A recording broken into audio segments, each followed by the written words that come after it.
আমরা এখানে আলপনা দিচ্ছি, দেখো আলপনা দেখো। বলছি কর। আরে আলপনা অতক্ষণ ধরে কেউ দেখায় না ভাই। হ্যাঁ এবার ওদেরকে দেখো, সবাইকে দেখা। তুই কি ইনফ্লুয়েন্সার হবে? এখানে আলপনা দেওয়া শেষ হয়নি, তার মধ্যেই চলে এসেছে এখানটা দোলনা। এই বেঁকে যাচ্ছে তো বাস।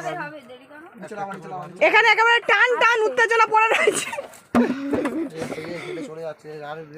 আরে ওদিকে টান টান উত্তেজনা করে ললবল করছে, কিন্তু বাস এখানে ভেঙে পড়েছে, তোমাদের মনে না হয়? ঢলঢল করছে।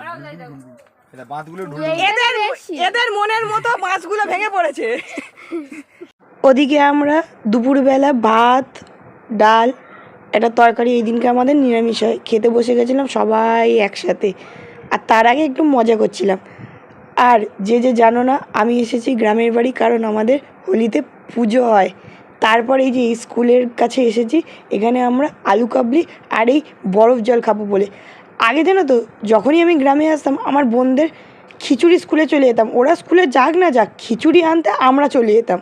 আর একটা ইন্টারেস্টিং কথা বলি, এই বরফ জল এখানে আবার 5 টাকা দাম এইটা, কিন্তু তুমি শেষ করে নিলে আবার ওরা রিফিল করে দেয়।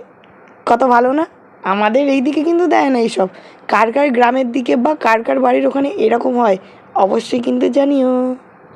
এই আলু কাবলিটা খেয়ে তাড়াতাড়ি করে আমরা বাড়ির দিকে চলে গেছিলাম, কারণ আজকে আমাদের ঠাকুর আনা হবে, তার জন্যই কিছু দরকারি কাজ ছিল, সেই কাজগুলো আমরা সবাই মেটাচ্ছিলাম। তার মাঝখানে আমার দাদা একটা নারকেল এনে হাজির হয়েছে, যেটা কে খাবে মানে কাড়াকাড়ি চলছিল আর কি।